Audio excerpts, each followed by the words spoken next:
Hello friends, in this video the topic is cyclic photophosphorylation. So if you see this diagram, it is quite similar to non-cyclic photophosphorylation, but before I start I would like to tell you that I have not written inner and outer thylakoid membrane here. I have already mentioned the names in my previous video. So it is quite obvious this is the outer thylakoid membrane and this is the inner thylakoid membrane. So if I start from this region, if you remember that in non-cyclic photophosphorylation, this particular process takes place, that is conversion of PQ into PQH2, that is plastohydroquinone, by accepting two hydrogen ions or two protons from the medium of outer thylakoid membrane, which is a reversible reaction, and therefore PQ or plastoquinone is commonly known as hydrogen carrier. So PQ will take up two hydrogen ions or two protons from the medium of outer thylakoid membrane to convert into PQH2 or plastohydroquinone. Also, with the help of two electrons, this process is initiated. Now, the two electrons are liberated and afterwards accepted by cytochrome F complex, cytochrome F. And during this process, one ATP molecule is released. If you recall the non-cyclic photophosphorylation, during this reaction, one ATP molecule is released. And this electron will ultimately move into plastocyanin and then finally to the reaction center of PS1, which is P700.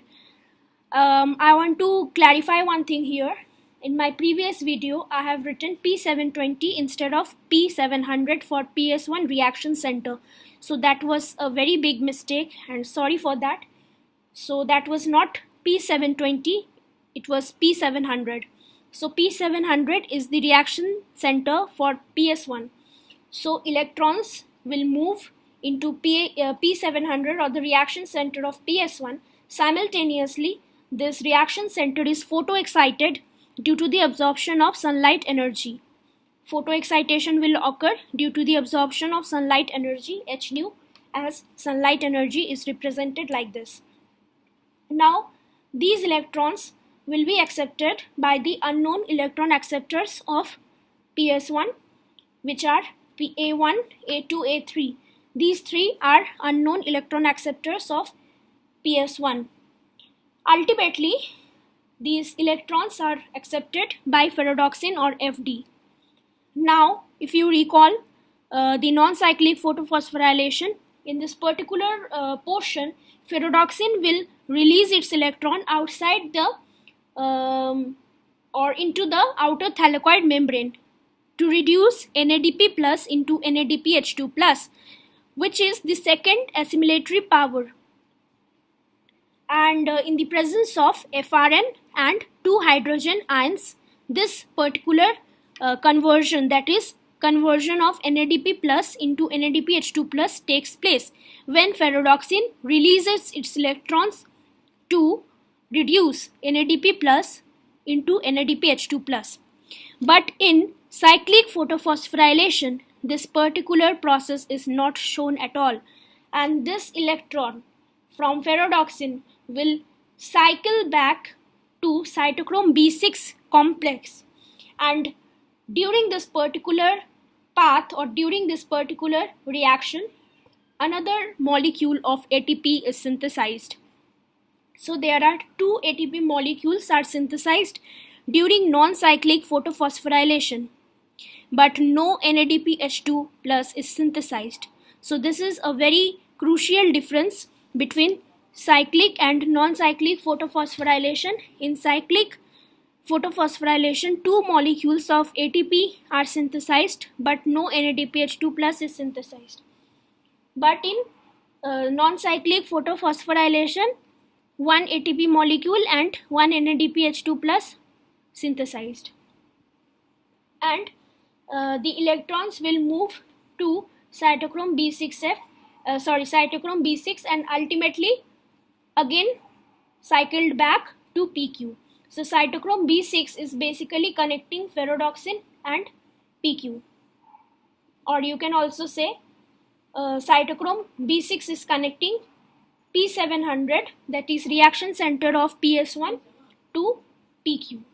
If you neglect these unknown intermediate electron acceptors and ferredoxin, then cytochrome B6 is actually connecting PQ and P700 or PS1. So, with the help of cytochrome B6, electrons move back to PQ from FD or ferredoxin, and due to this reason,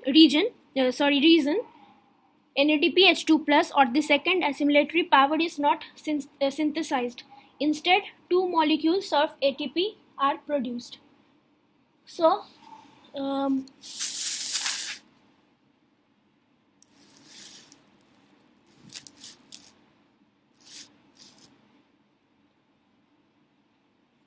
so here are some points regarding cyclic photophosphorylation, which are very briefly explained.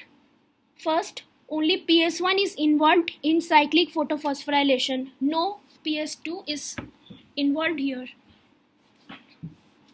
Second, no NADPH2 is synthesized. No NADPH2 plus is synthesized. As I have already defined that two ATP molecules are synthesized instead of NADPH2 plus.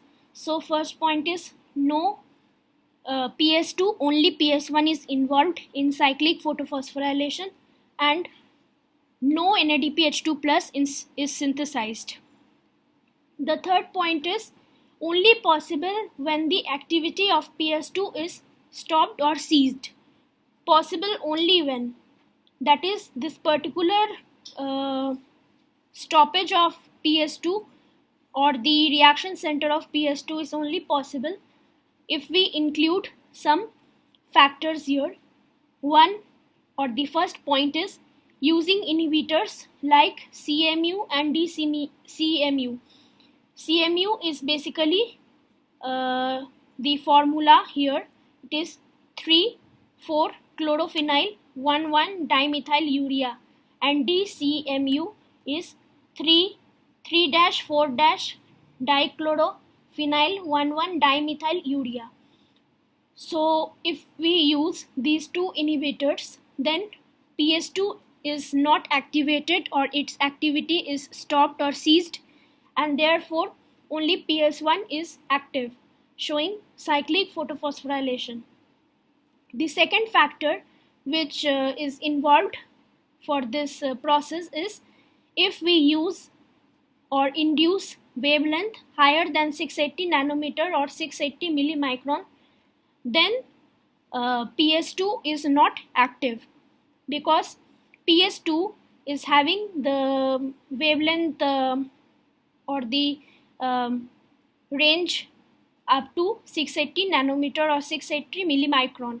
That is, PS2 works only under 680 millimicron, but if we increase the wavelength range from 680 millimicron or 680 nanometer, then PS2 will stop its activity or will not show its action, but only PS1 is active, because PS1 works under high range of wavelength, that is 700 nanometer or 700 millimicron, or higher wavelength or high wavelength than 680 millimicron. These factors bring the following changes. If we induce these factors, then following changes are shown. First, only PS1 is active. No water photolysis or no water photooxidation will take place. That is, no splitting of water takes place. So here in this cyclic photophosphorylation, you have already seen that there is no mention of water photolysis or water photooxidation, which was included in the non-cyclic photophosphorylation. So here no water photolysis or water photooxidation is taking place. Third point, blockage of non-cyclic ATP formation causes a drop in CO2 assimilation in dark reaction. So if only PS1 is active and PS2 is not active, then CO2 is not converted into the glucose or the food, organic food. that is CO2 assimilation, which takes place during dark reaction, is not possible due to the uh, uh, stoppage of PS2. As only PS1 is active, no PS2 is working, so CO2 assimilation is not possible, which is shown during dark reaction due to the blockage of non-cyclic ATP formation. The fourth point is amount of NADPH2 plus is reduced, or you can say there is no NADPH2 plus synthesis. So NADPH2 plus is reduced or not formed at all during cyclic photophosphorylation. The last few points are electron emitted from P700, that is reaction center of PS1, is cycled back, and hence the name of the process is cyclic photophosphorylation. So as I have already defined here, that electron will move back to plastoquinone from PS1 or P700 via or using the intermediate cytochrome B6 complex. So the electron will move back into the PQ molecule or PQ electron intermediate acceptor. So electron emitted from PS1 or P700 is cycled back, and hence the name of the process is cyclic photophosphorylation. The last point is only 15 to 20% of this reaction takes place, that is it is less active, that is cyclic photophosphorylation is not very common and it is less active. And in my earlier videos I have defined that this particular reaction is shown by few bacteria and lower plants such as algae, and not very common in case of higher plants like angiosperms, gymnosperms.